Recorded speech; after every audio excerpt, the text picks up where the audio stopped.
All right, guys. Well, it's not something you get to do every day. It is time for you, the people. By people, I mean Ashley and Tracy, to choose the news. It's the segment where I give you just a hint, a headline, two different ones. Okay. And just based on that, you tell me which story you would like me to deliver for you. You guys ready? I'm ready. Okay, first round. Your choices are read the fine print or how'd that get in there?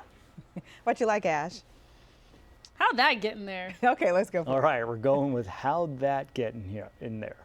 A Russian man is finally getting some relief after living in pain for 9 years.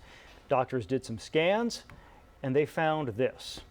We're going to show it. A 3.5-inch shard of glass stuck in his liver. Ooh. It had been there for 9 years. Several outlets cite the Kirov Region Health Ministry.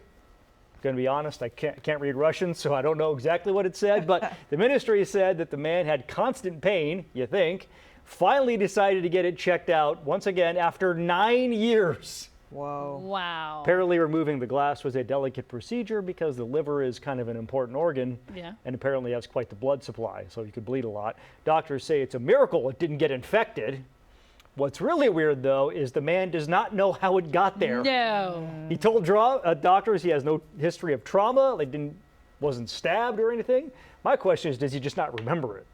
Maybe Could he blacked be. it A out. little too much vodka one night. As you might imagine, pictures of the shard of glass have gone viral on Russian social media, or so I've read.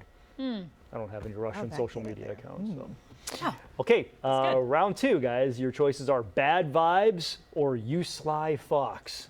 Ooh, can we do you, Sly Fox? Want to do you sly Oh, fox? I'm glad you chose. Okay. Okay. We're going to go with you sly fox here. Fox hunting, a favorite pastime for the royal adjacent class in the UK, has become a controversial issue. Now, if you're unfamiliar, fox hunting is when a group of people on horseback guide a pack of dogs to chase down a fox, and then you know the rest. It was banned in the UK in 2004, but now a pro-fox hunting group is trying a new argument. The chairman of Hunting Kind says hunters deserve the same protections as ethnic minorities in the UK.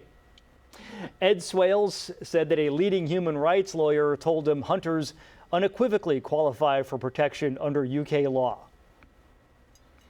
Unclear whether that lawyer was just looking for billable hours or not. The Equality Act, by the way, that they're referring to, protects people from discrimination based on age, disability, gender, marital status, race, religion, or sexual orientation, which makes you wonder how much these guys actually love foxes. Yeah. There's a lot to Because the which story. one of those categories would fox hunting fall under? Exactly. Generally, foxes are against it. Unclear if they actually plan to take any legal action, but one member of parliament said the pro-fox hunting group has, quote, lost the plot, meaning that they're, I don't know. I suppose any lawyer could tell you have a great case, but until they actually file something. That was a bizarre one. Yeah, that was. I didn't think you were going to go in that direction. Yeah, that's kind of the gist of the Yep, segment. I got that. Wow. I got that. All right, final round for now, guys. Your choices are not going to cut it or seek and you shall find. Oh, gosh. Let's go A. That ain't going to cut it. Not going to cut it? Not going to cut it. Okay. Officials in New Zealand have reprimanded a doctor who gave a patient a surprise circumcision. Wow. Oh. The unnamed patient said that he went in to have some scar tissue removed. During the consultation, he told the doctor he would not consent to a full circumcision. And he did it anyway? But it was a different doctor who performed the surgery.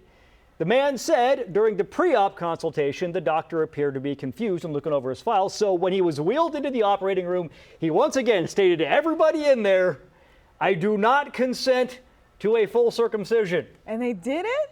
But the doctor doing the surgery was not in the room, and apparently no one tipped him off during the procedure that you should.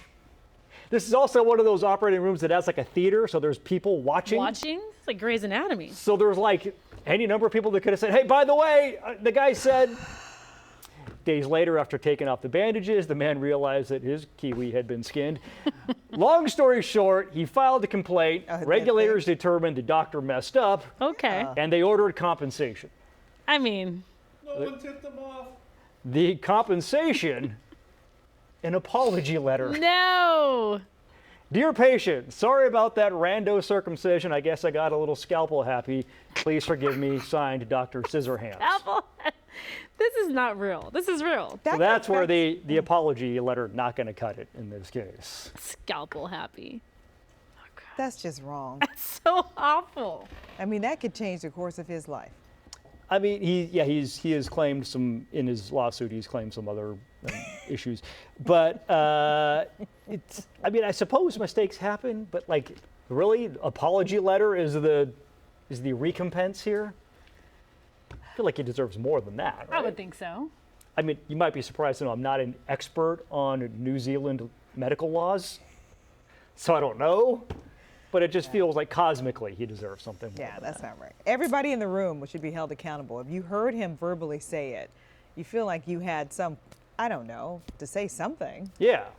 Unless you're like one of the people in the audience that, like, I don't know. I would have been like, you're- yo, don't cut.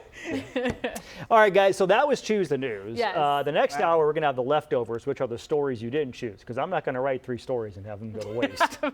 Is that when you use the toaster oven? Yes, Okay. that's the toaster oven. All one. right. Yes, that's coming up in the next hour. That's pretty good, John. Thank you. Thank you. That was good. I appreciate it. We're still hungry, so it's time for the leftovers of Choose the News. That's right, guys. We're not stopping to get news. We have news at home.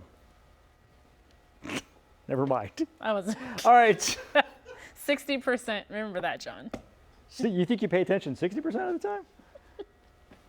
Wow.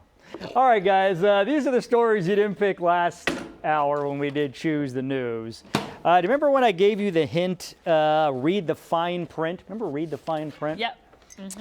Well, guys, Disney lawyers have asked a judge to dismiss a lawsuit filed by the family of a woman who died after visiting one of their parks last year.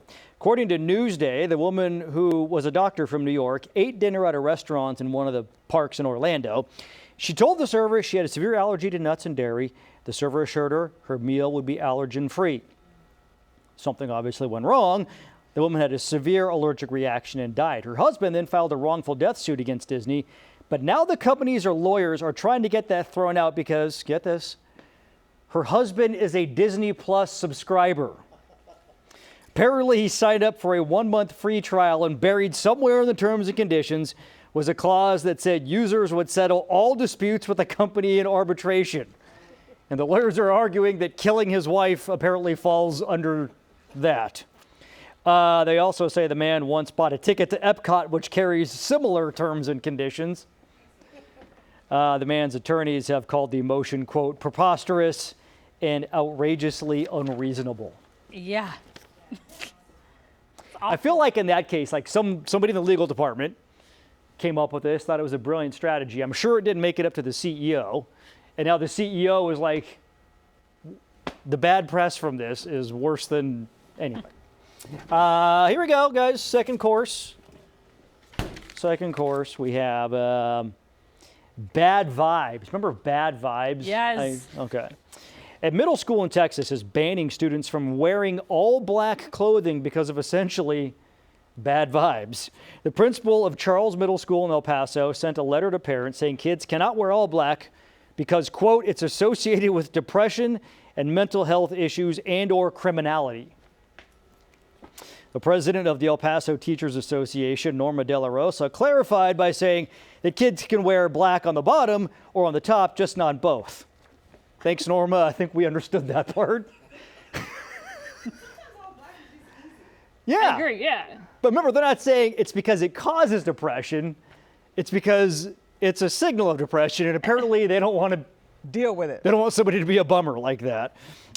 She said the teachers see a sudden change from students wearing colors, going from wearing colors to all black when they're depressed or stressed. Did they? So apparently they just don't want to be bummed out by the kids. I'm like, what are the changes though, you know? Yeah, how about we work on that? Yeah. Why is the kid depressed? Too much work.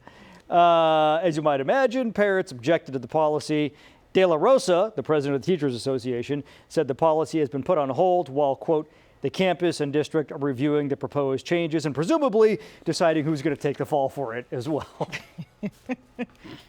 Hey kids, really, you know, you're kind of harshing my Mel when you Right. come in dressed in all black. Vibe. I prefer to not know you have problems. All right, guys, final one here.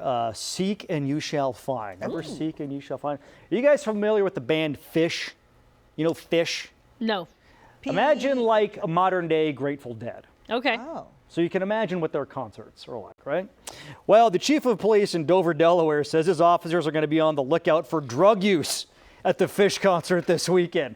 You won't have to look far, I can tell you that much. You don't have to put your best man on this case. Upwards of 40,000 people are expected to pack the venue for a 4-day Fish festival. Wow. Fish, P-H-I-S-H, not the seafood. Police Chief Thomas Johnson Jr. says his officers are going to be on patrol looking for anybody putting illegal mind-altering substances into their body. He did not elaborate on how they plan to arrest all 40,000 people who are going to be there. Like a lot of music festivals, there are likely to be a sizable amount of drugs at this one. But one drug in particular apparently has caught the chief's attention. Listen to this. I'm concerned about the presence of nitrous because I'm concerned that people that aren't familiar with it might not respect the potential for bad outcomes with nitrous. Oh. I can assure you, there will be not a single person in attendance who is not familiar with nitrous at this event. The chief, though, he's not the only one who is concerned, guys. The director of Delaware EMS, Dr. Robert Rosenbaum, said he too was worried about people using nitrous and other inhalants. Concerns there are difficulty breathing, loss of consciousness, loss of inhibition, lots of different levels of effect. I can tell you right now, there's going to be a lot of loss of inhibition at this festival. Also, a lot of people wanting to talk about consciousness and different levels and all kinds of stuff.